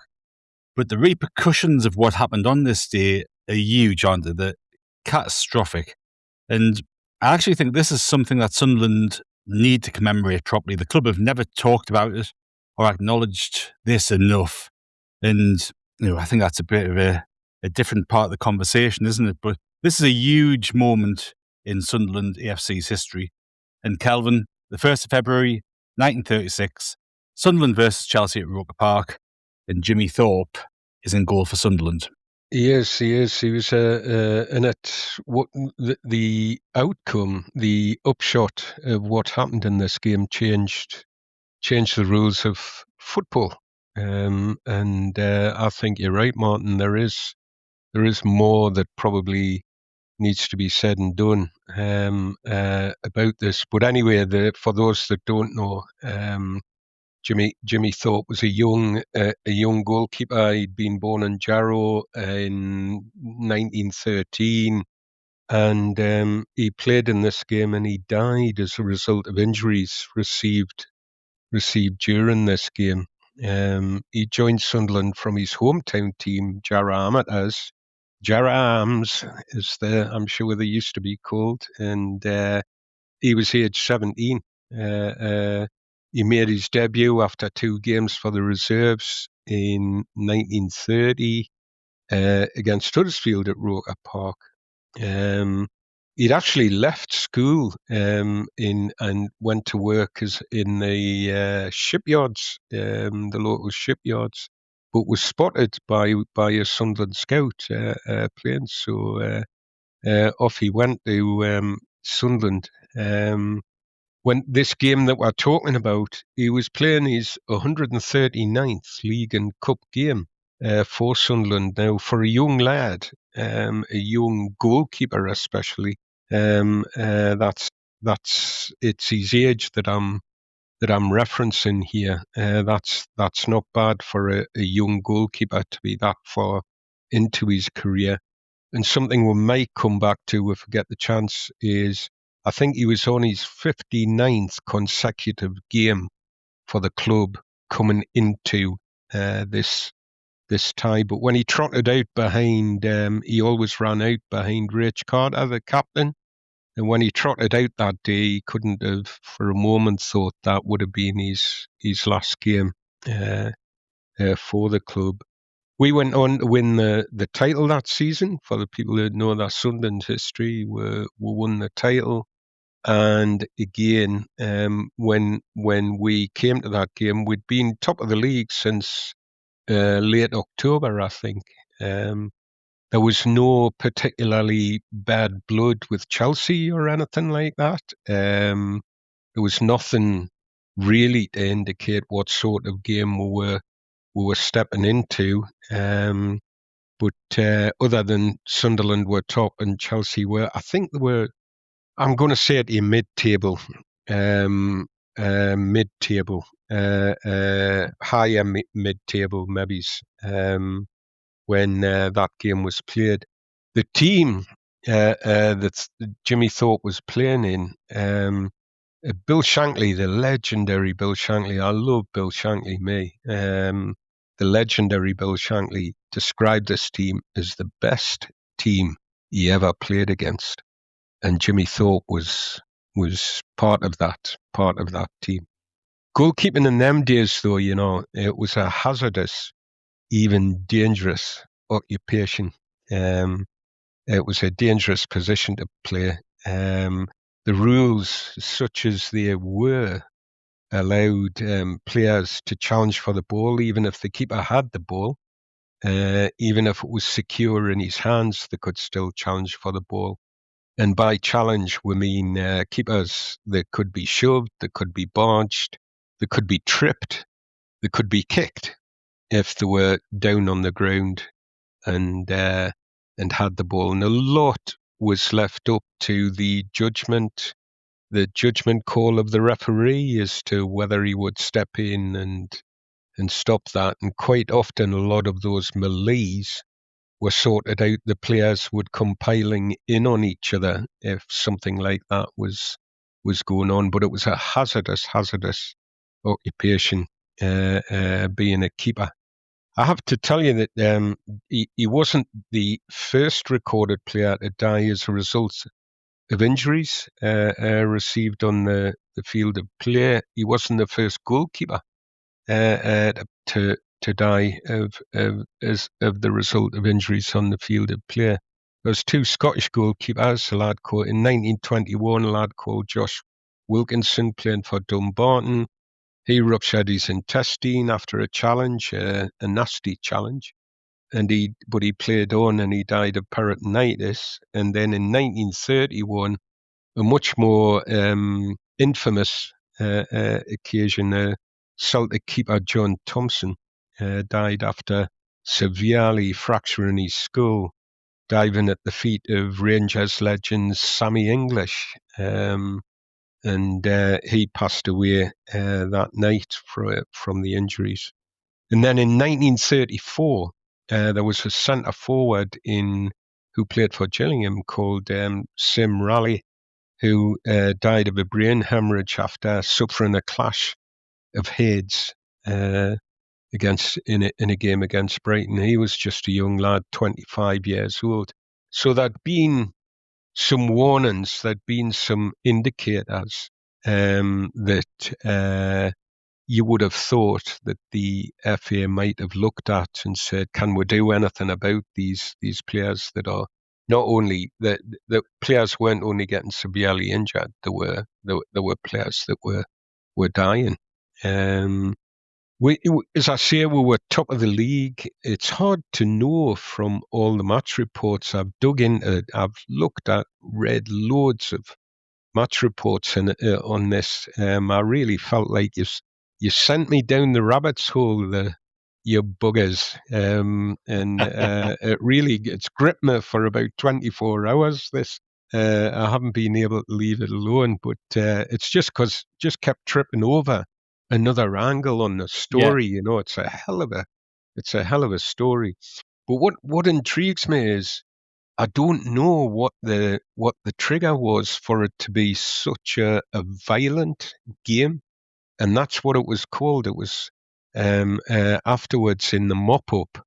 This was referred to as one of the most violent games that had ever been seen on an English football pitch. Yeah, right. Which is, and it just one of them situations. I mean, we'll have seen games in our time and watching where you're thinking, what's all that niggle? Why are they? Yeah.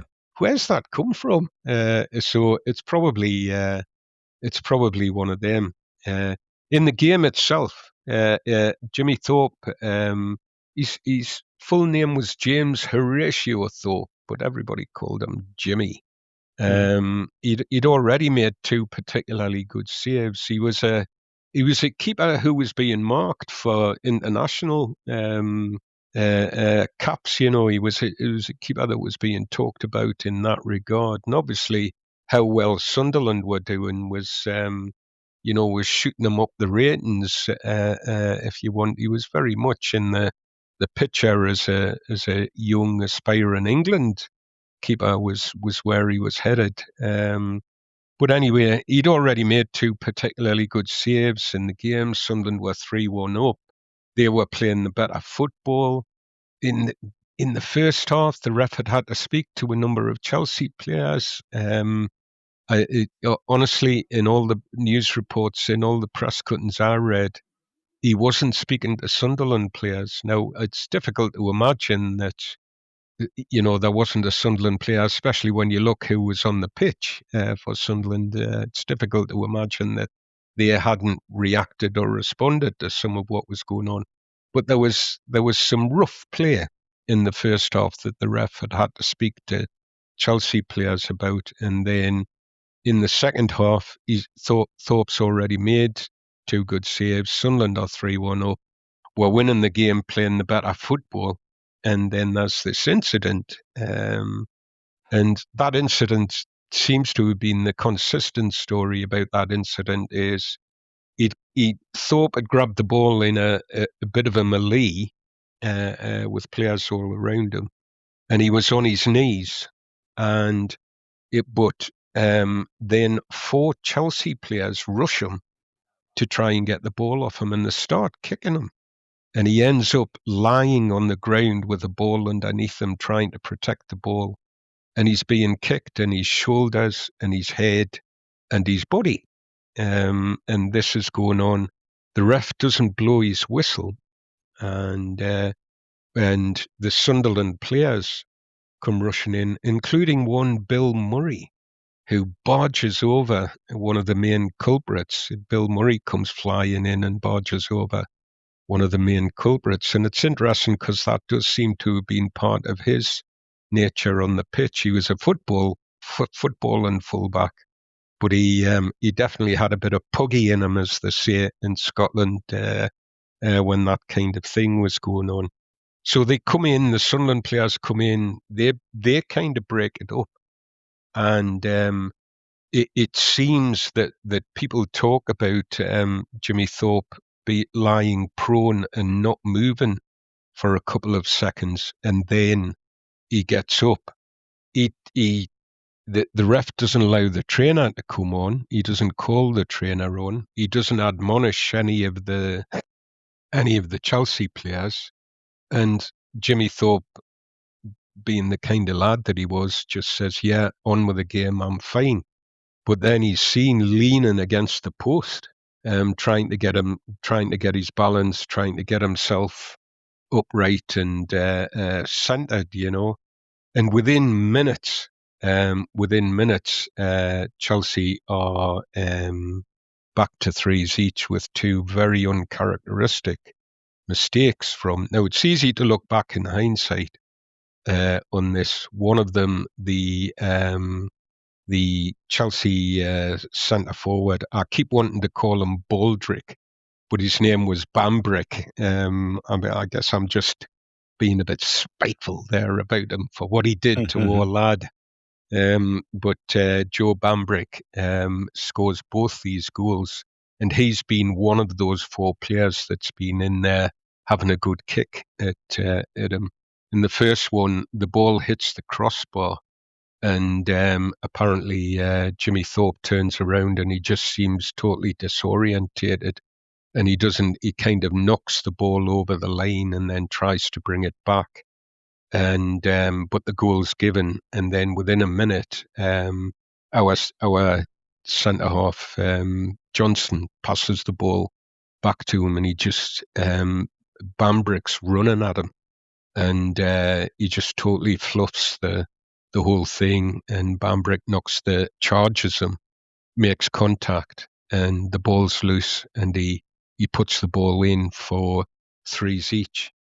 The crowd are up in arms. Within 10 minutes of that, the referee eventually sends a Chelsea player off. I think it's one of the halfbacks for an absolute what's described as an assault on Alex Hastings, and the game finishes with the crowd going bonkers at the referee. He has to be escorted from the pitch. The Chelsea team are being roundly booed by and taking a lot of stick by the crowd, but it's threes each. Sunderland walk off the pitch. Rach Carter talks a little bit about this moment. He says that he speaks to Jimmy Thorpe, and Jimmy Thorpe says he's fine, and Carter says, he said he was fine. So, but he goes home, Jimmy Thorpe, and he spends the weekend bedridden and poorly. His father actually comes to see him after the game, and he sees that his laddie's got he's bruised around the eye, his eye socket swollen, his face is swollen, and he's got an open wound on his head. But it depends what kind of knowledge people have about that kind of thing. Whatever occurs in discussion with the people round about him, Jimmy spends the weekend in bed, getting worse and worse and worse. He's bedridden for the weekend, and on the Monday he's admitted to the hospital, the local hospital. I think it's Monk Wearmouth and Sunderland General. He's very poorly when he's admitted on Monday the 3rd of February, that is, and on Wednesday the 5th he passes away in the hospital. He left a wife, Mia, a 3-year-old son, Ronnie. He's buried on the 10th of February at Jarrah Cemetery. The cortege, I know it's poignant circumstances, but I know Andrew likes an address. That cortege leaves from 11 York Avenue in Moncton. It's his in-laws. All the players and directors attend the funeral. His teammates act as pallbearers. Local folks and fans are lying in the street. They're described as 4 deep for the funeral. There's a number of wreaths received from the police, who obviously were involved, and other clubs like Everton and Newcastle and Chelsea. So one can only imagine how that one might have gone down. Jimmy's mother, her name was Emily. She was bereft at the death of her son. She passes away 3 months later, never recovers from the whole story, from the situation. What were the backstory to it is 2 years previously, Jimmy Thorpe, he'd been diagnosed with type 1 diabetes, and he was insulin dependent. But it seems like it obviously, there wasn't a lot known about diabetes. It wasn't sort of within the public domain, though. There wasn't great knowledge. The Sunderland doctor knew about his condition, and by and large, he managed it himself. He managed his insulin, he managed the condition. he managed it in such a way that a lot of the players weren't actually aware of the nature of the illness that he had. The only thing, again, looking at Rach Carter's biography, he mentions remembering that Jimmy Thorpe had lost a lot of weight in the previous 2 years. He'd noticed that he'd lost a lot of weight and that he hid that by wearing a very chunky goalkeeper's top. And it's quite interesting that I read that, and then I thought, I know there's quite a few photographs of Jimmy Thorpe in the back catalogues and albums, and when you go and look, sure enough, he's got these big chunk. And now I know they were the fashion, but he's definitely not filling the jumper. You can see that he's not a lad that's carrying a lot of weight, and obviously that's one of the signs of the actual illness. So that's a bit of a backstory and turns into a bit of the an issue with how this all pans out. There's an inquest and an investigation. The inquest commenced under the direction of Coroner J.C. Morton, and he concluded that this might have been one of the most violent games seen on an English pitch. So he's obviously speaking to people about what they've seen. He ruled that the rough usage, this is his words, the rough usage I have heard described would, in my opinion, tend to precipitate an attack of diabetic coma.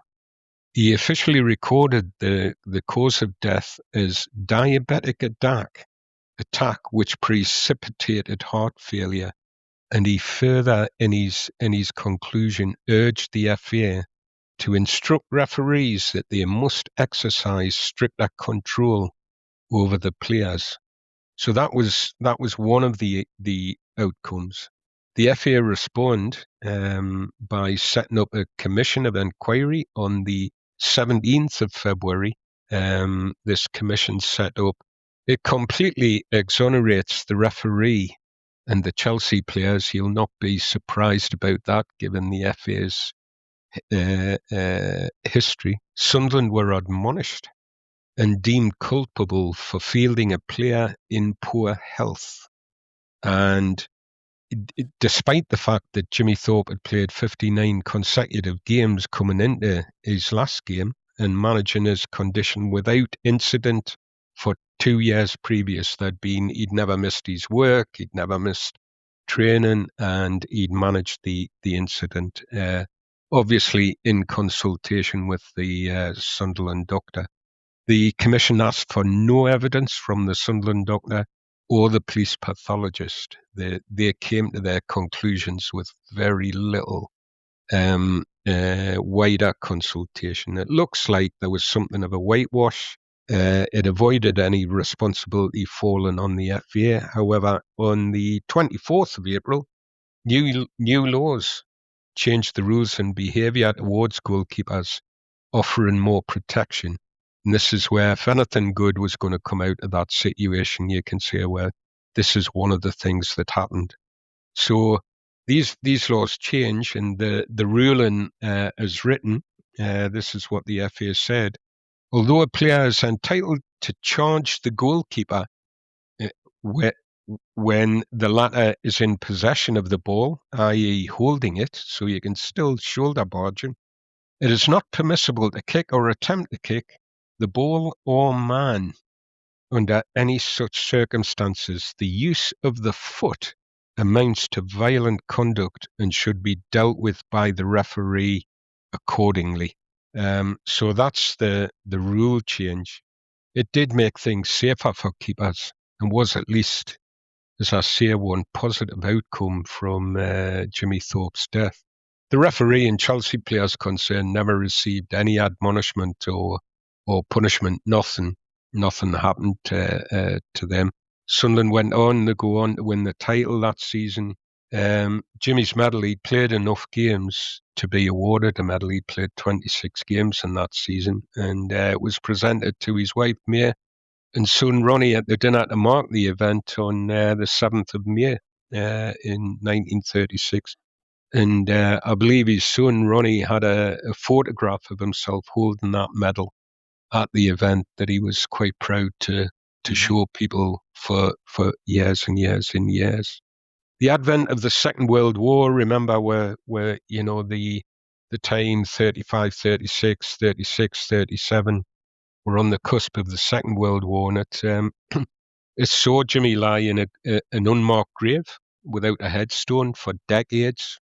And eventually, 75 years after his death, there was a local historian called John Kelter led a successful campaign that saw a headstone erected, and Jimmy enrolled in Sunderland's Football Hall of Fame. And I remember being at a game that Petr Cech and I think it was Craig Gordon were in goals. I remember this being marked by them. They wore black armbands for the game, but I must admit I didn't. I must go back and have a look and see what game that actually was. But I'm sure it was marked, and I'm sure Petr Cech, because you remember Petr Cech used to play with a scrum cap on. He'd had an injury. Yeah. And so these goalkeepers, I guess, were acknowledging that he changed the game for them and made it safer. So modern goalkeepers, they might not realise it, but they do owe a huge debt of gratitude to Jimmy Thorpe. It was tragic, his death, but led to much improved, safer conditions for them. And he also, I'd come across Jimmy Thorpe a long, long time ago. I had a very good friend who played football with me. He was an aspiring footballer when we were both hitting our straps as 14, 15-year-olds.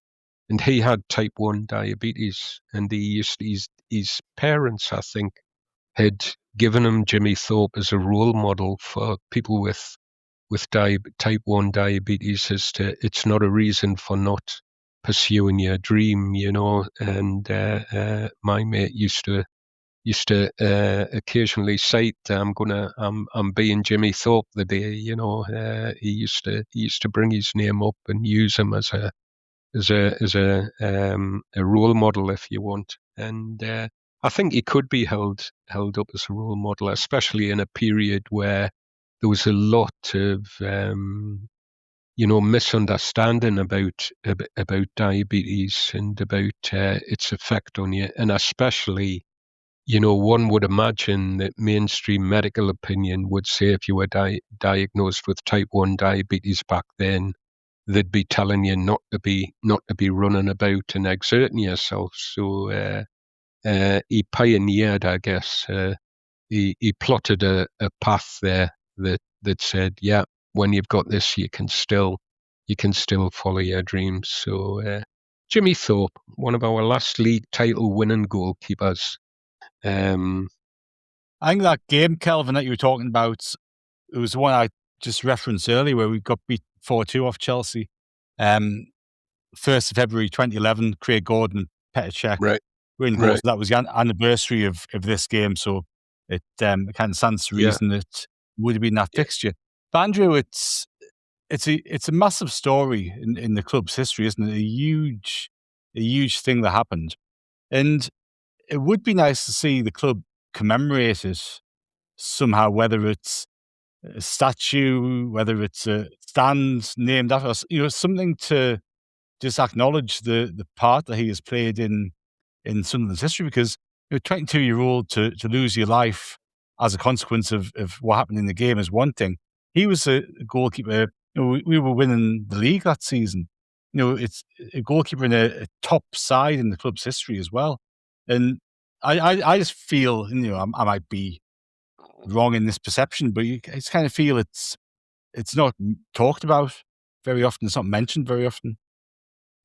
It's a staggering story, and yeah, it deserves loads and loads of recognition, because it wasn't just somebody who lost their life playing for Sunderland, but the incident had huge changes, as Kelvin has said, for the whole history of the game. And yeah, he does deserve to be remembered properly, and his bravery and his application, even has been mentioned there, just to have played at such a high level whilst dealing with diabetes, which is it's a tricky condition to handle even now, even with modern understanding and science and what have you.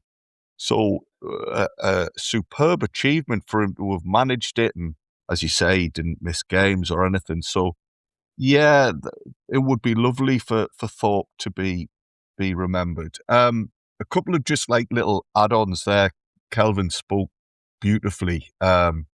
Just a couple of observations from myself, if I may, gents. Of course. Thank you. I mean, yeah, I'd spotted his middle name was Horatio, Kelvin, and that made me chuckle because, as you say, he would come out onto the pitch behind Horatio Carter, who was captain of the team. So there was obviously a lot of Horatios knocking about then.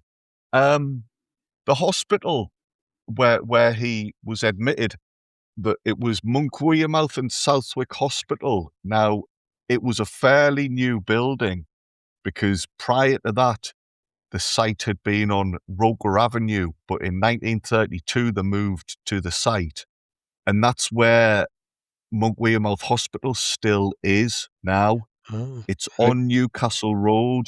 It's on Newcastle Road, and the next time there's a home game at the stadium, I, I, I I think it's fair to say thousands of fans will pass it because it's so close to the Stadium of Light, Monk Wearmouth Hospital. So, if next time you're going to the match to cheer someone on, it might be nice to just reflect on that as you go past the hospital and recognise what he did and what he sacrificed. You mentioned there, Kelvin, that the historian, I don't know if either of you know, but there was a bookazine printed Oh, right, yeah. by John Kelters, the historian. Now, in this book, he mentions, obviously, the club sent flowers, and there's a photocopy in here of a letter the chairman sent to the family afterwards, beautifully written letter. But it wasn't long after that the family had to leave their home because it was a clubhouse. The Sunderland owned the property and asked his widowed wife and his family to pack up and leave. So little bit unfortunate that his son Ronnie, who you mentioned, Kelvin, was a promising cricketer and footballer, and was actually invited for a trial to Roker Park. Oh, wow. But his mum, he was a defender, from what I gather. He wasn't a goalkeeper. But his mother was uncomfortable with the idea of him becoming a professional footballer, understandably, given what they've endured. So his career didn't go on. But yeah, his boy was really proud of his dad and had vague memories of him. This book mentions he remembers being carried onto the pitch by his dad one point and getting like a nice round of applause. So this is long before the current fashion for at the end of the season for family members to be given a tour at the last game of the season. I'm going to read, if I may, just a quote from the back of this bookazine.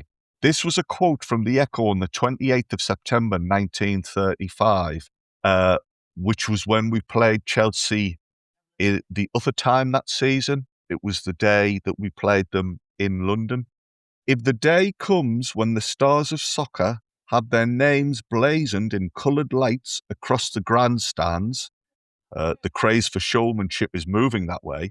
The words Jimmy Thorpe may illuminate the skyline at Highbury or Villa Park or anywhere else, wherever and whenever the Sunderland team appear. For James Thorpe, once an engineer in a Tyneside shipyard, is today one of the particular stars of this northern team particular stars of many stars who will be the centre of attraction at Stamford Bridge this afternoon. Thorpe has had 5 years' experience of league goalkeeping. He is still only 22. He can afford to wait for that international cap, which, it seems, must inevitably come his way. Now, we lost that game in London. We lost 3-1, and the return game obviously brought about a much sadder loss. He never got to earn that international cap, sadly, but just a fantastic goalkeeper and a very, very sad incident in the history of the game. And Kelvin, I love that you've paid tribute, and Martin, you've spoken about him well, eloquently as well. I do. I think it's really, really good that we had this opportunity to just remind people of the story. I think it matters a lot. It's certainly, it's a massive story, and one that I think the club could do more to acknowledge what happened and Jimmy Thorpe's role at the club. And yeah, thank you, Kelvin, and thank you, Andrew, for those additional bits there. Really well. And I think this is what I love about doing these podcasts, man. You can kind of dig into these things, and we can, scratch the surface on stories that we've heard a bit about before. We can go in deep, and you come across other things that we haven't known too much about before. But as Kelvin says, you end up going down all sorts of rabbit holes with research and digging out the old newspaper reports and things that you can find. It colours in a lot of the stuff that you can read about in black and white in record books and stuff, doesn't it? So it's fantastic to do that, and it's a great opportunity to pay tribute to Jimmy Thorpe. So that wraps us up for today. Thank you very much, Kelvin. Cheers, lads. I enjoyed that one. Excellent, and thank you very much, Andrew, as well. And do you have something for everybody to ponder over the coming week? Yes, great work as always, boys. Really, really good addition. I hope people enjoy listening to it. Yeah, the next episode we're going to be focusing on the week 2nd to the 8th of February. The quiz question relates to the 6th of February 2004. Current first team coach Michael Proctor, whose game against Charlton Athletic got a mention a couple of moments ago by Martin there. He's the first team coach nowadays, as I say, but he had been a player for us. He was a local lad. He left Sunderland initially in February 2004 when he joined Rotherham United. The move was actually part of a swap deal. So hopefully, please, people can tell us which striker moved in the opposite direction. So who left Rotherham to come to Sunderland as part of that deal? That's a good one. And as a very small aside, I was watching Would I Lie to You, the BBC comedy show the other night.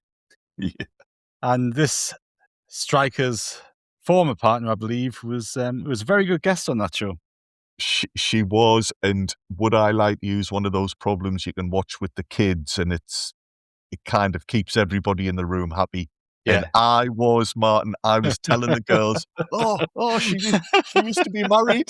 And they're like, Dad, I don't care. I mean, they're both Sunderland. They're both Sunderland season card holders, but even they were like, aye, all right, Dad, this was years before we were even born. It's scary, isn't it? It's very recent memory for us, but it literally is decades ago. But there you go. That's what this program is all about, and that's what this podcast is all about. So we will bid you a farewell until next time. We'll be back tomorrow with another episode of How We're the Podcast, and of course, we'll be back next week with the next episode of On This Week. But until then, it's goodbye from us.